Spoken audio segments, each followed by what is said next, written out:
Hola, te presento una nueva entrevista. La primera entrevista que he realizado desde que empezó este confinamiento y que lo he hecho 100% online. El entrevistado se llama Unai Arrieta, es mi hermano y es psicólogo de la actividad física y del deporte. Le he pedido consejo para llevar mejor estos días de confinamiento y también hemos hablado de la autoconfianza y la motivación. Esas dos cuestiones que habéis comentado muchísimo cuando os he pedido feedback. Te invito a que veas esta entrevista y nos vemos ahora enseguida. ¡Hasta ahora! Kaixo Unai, mila esker, muchas gracias por estar aquí una vez más. Gracias por hacer un hueco en tu agenda Músicos a Poder una vez más. Apalur, Sermodus, ¿qué tal estás? Bueno, un placer como siempre estar aquí contigo. Muy bien, si te parece, pues vamos a comenzar hablando sobre la situación que estamos viviendo, ¿no? Esta crisis que nos ha venido encima, de sorpresa además. Unai, tú como psicólogo, ¿qué consejos nos darías para afrontar estos días y esta crisis que estamos viviendo? Bueno, pues no es fácil empezar, ¿eh? Nosotros es verdad que estos días estamos trabajando mucho con deportistas de alto rendimiento y bueno, les estamos dando ese apoyo psicológico que creo que es necesario, ¿no? Bueno, con estos deportistas ya veníamos también de antes trabajando con muchos y bueno, pues el trabajo no está siendo tan difícil porque yo diría que ya traían, bueno, pues ciertas capacidades y habilidades psicológicas entrenadas, ¿no?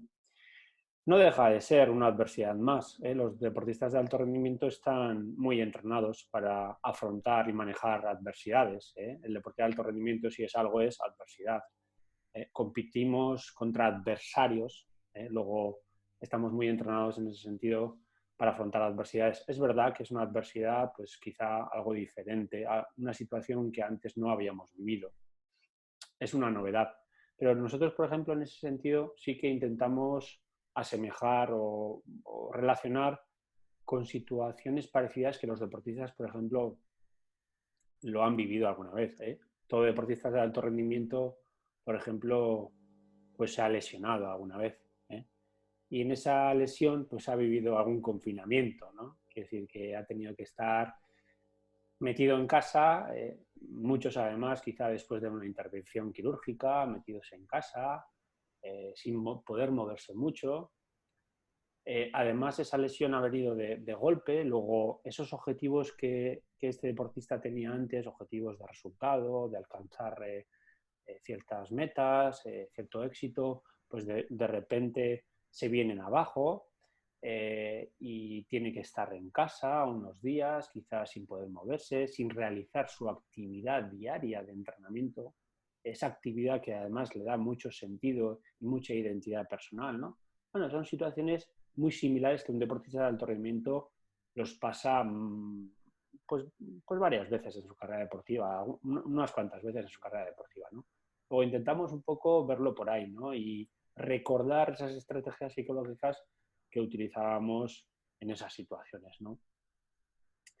¿Cuáles son esos consejos, esas estrategias? Bueno, pues no sé, a nivel general, pero bueno, pues yo creo que el tema principal y con el que tenemos que empezar a trabajar con los deportistas es el tema de la aceptación, que tú también conoces además, que el movimiento mindfulness lo trabaja y lo tiene incorporado, ¿no? El tema de aceptación quiere decir que, bueno, no es resignación, cuidado, sino que es aceptar que hay una situación incluso que está fuera de nuestro control, ¿no? Hay una situación que está fuera de nuestro control y además nos genera malestar.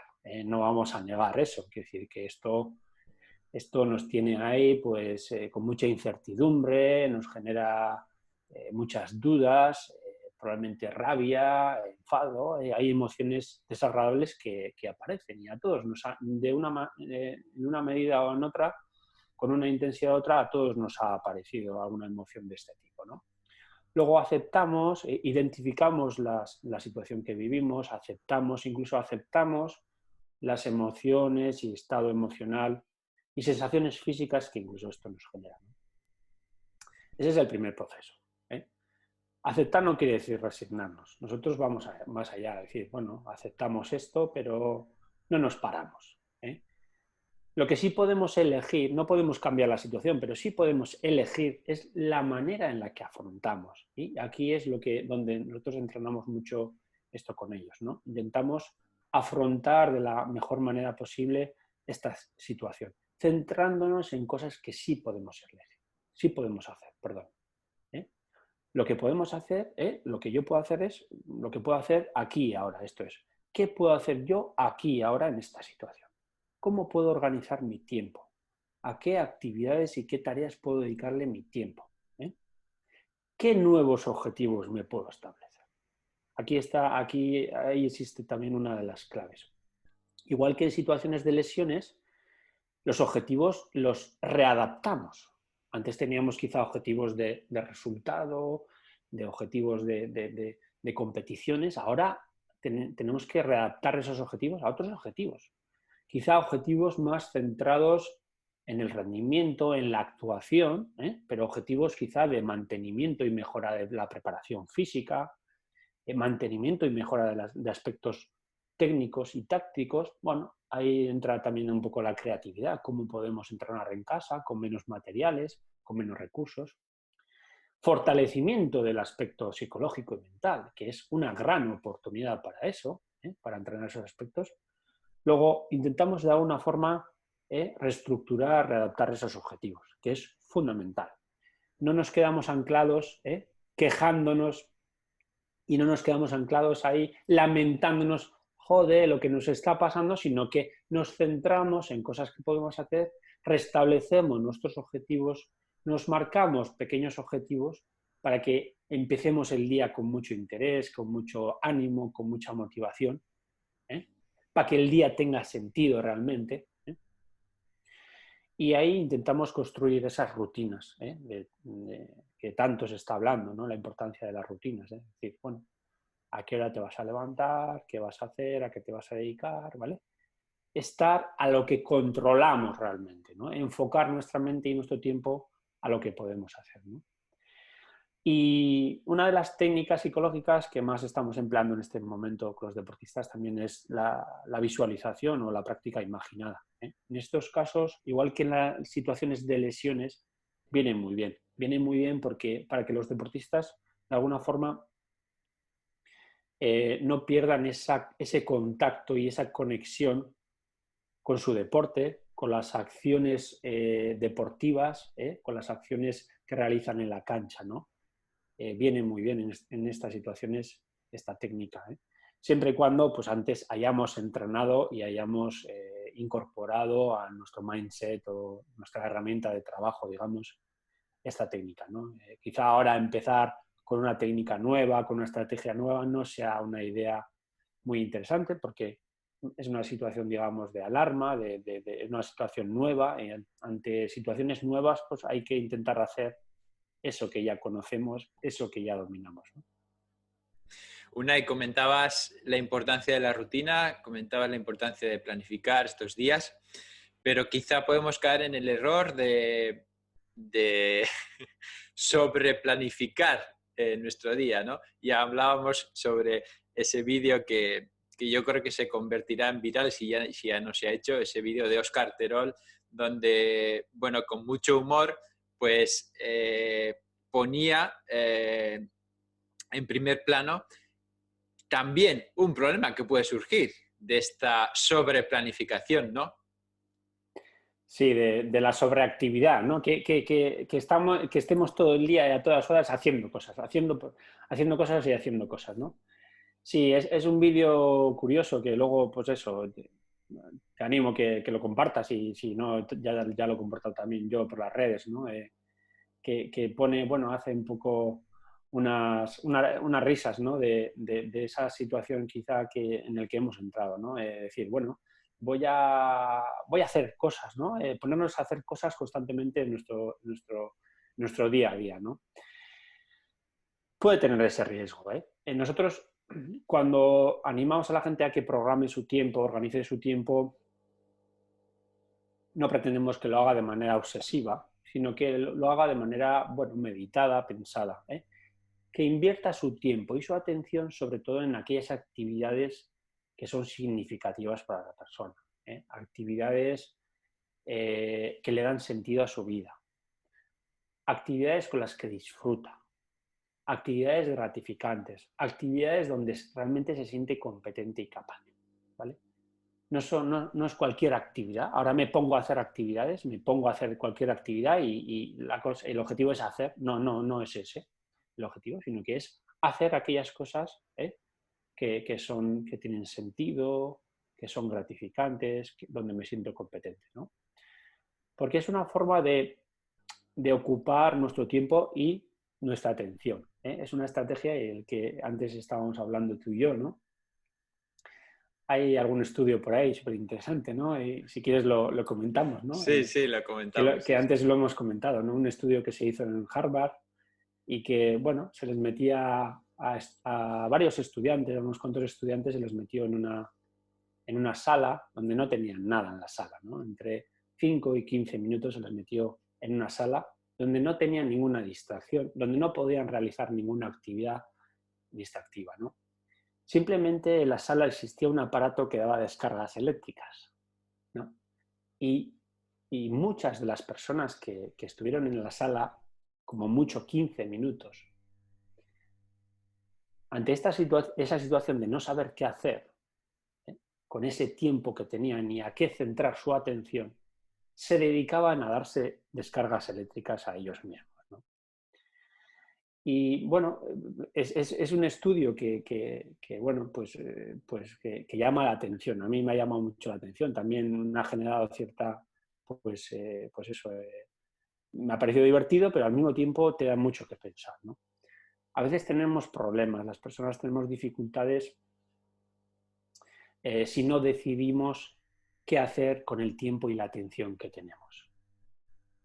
Y tenemos dificultades porque cuando tú no ocupas tu atención con algo, no has decidido con qué ocupar, pues la mente divaga mucho, y la mente se va a preocupaciones y mucho más en este tipo de situaciones, de confinamiento, de estado de alarma mundial de salud. La mente navega mucho, divaga mucho, se va mucho a darle vueltas a las preocupaciones y cosas que nos generan emociones realmente desagradables y difíciles. Luego, entrenar esa estrategia de ocupar mi tiempo y mi atención con actividades, repito, actividades que son significativas, que son agradables, apetecibles, ¿vale? Es interesante. Ocupar nuestro tiempo y nuestra atención con actividades porque sí y hacer actividades, pues no es esa la idea, ¿no? Y ahí entra también una de las técnicas y estrategias que tú dominas y eres experto en eso, ¿no? El tema del mindfulness, ¿no? Yo creo que el mindfulness, una de las cosas que nos enseña, y de eso hablábamos también como estos días, pues yo te comentaba en mi práctica, ¿no? Nos enseña pues a estar un ratito sin hacer nada. Estar un ratito sin hacer nada y además estar de manera, digamos, relajada y calmada, ¿eh? A estar un ratito sin hacer nada y de manera relajada y calmada, ¿no? Sin la necesidad de tener que darme descargas eléctricas, ¿no? Esa media hora, ¿eh?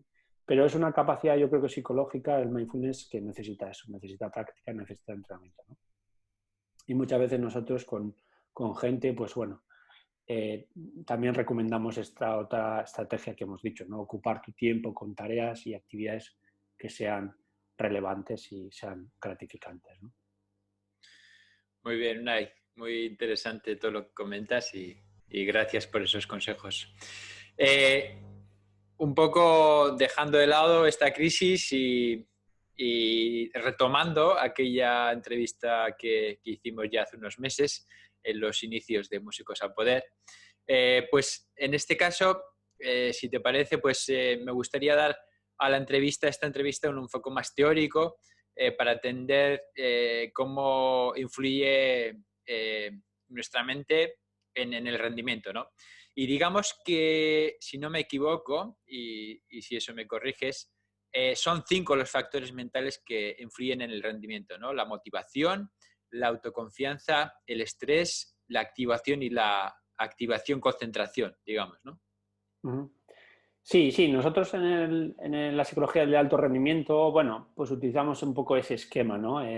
como estados emocionales, hablamos de la motivación, de la autoconfianza y del estrés, que están muy relacionados y muy ligados. Y esos estados afectivos y motivacionales tienen mucha influencia en otros dos procesos psicológicos que están muy relacionados con el rendimiento deportivo, pero también el rendimiento en otras áreas de la vida, en otros ámbitos, que tienen que ver con el nivel de activación y con la atención o concentración. El nivel de activación al final, pues bueno, lo entendemos muy bien, es como esa cuerda, digamos, de la guitarra, ¿no? Esa cuerda de la guitarra puede estar más floja o puede estar más tensa, ¿verdad? Y eso es debido a nuestros estados afectivos y emocionales, ¿no? Hay tareas y actividades deportivas y en la vida que requieren que esa cuerda esté más tensa, ¿no? Y hay tareas y actividades de la vida que requieren que esa cuerda esté más floja, ¿no? Cada actividad y tarea requiere su nivel óptimo de funcionamiento, de activación, digamos, ¿no? En ese sentido, nosotros decimos que cada deporte requiere su nivel óptimo de activación. No es lo mismo jugar al golf que, por ejemplo, realizar una defensa avanzada en balonmano, por ejemplo, ¿no? No es lo mismo. No es lo mismo cuando le das un golpe en golf o realizar otro tipo en otro tipo de deportes, como el balonmano.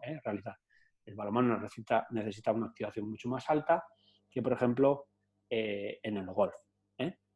Pero luego también esto, en el propio deporte también hay tareas que requieren más o menos activación. No es lo mismo en el balonmano realizar esa defensa avanzado o lanzar el penalti. Lanzar el penalti necesita una activación más baja.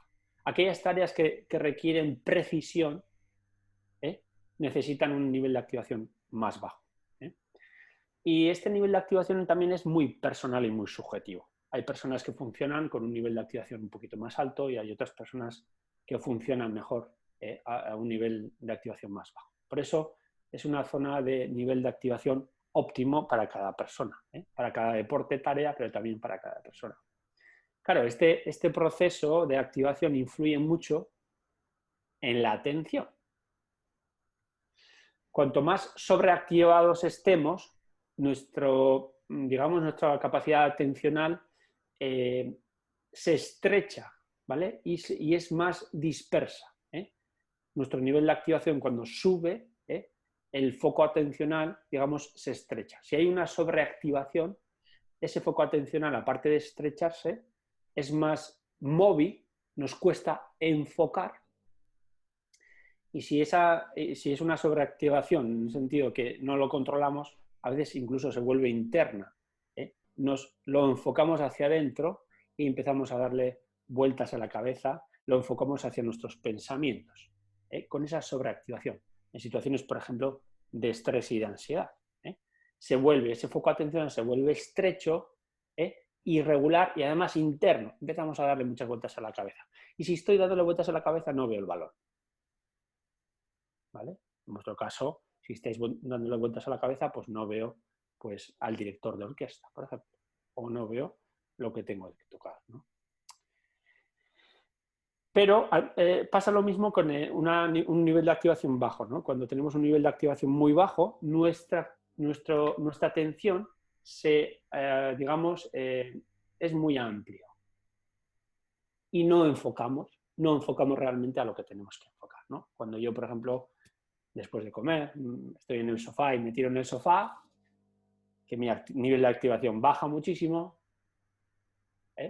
estoy muy, muy disperso también, no enfoco, ¿no? Mi nivel de atención,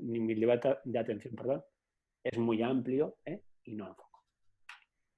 Luego, esos estados emocionales y motivacionales tienen su efecto sobre el nivel de activación y evidentemente tiene efecto sobre nuestra capacidad atencional, ¿no? Y eso influye muchísimo en el rendimiento deportivo y en el rendimiento de otras tareas en la vida diaria.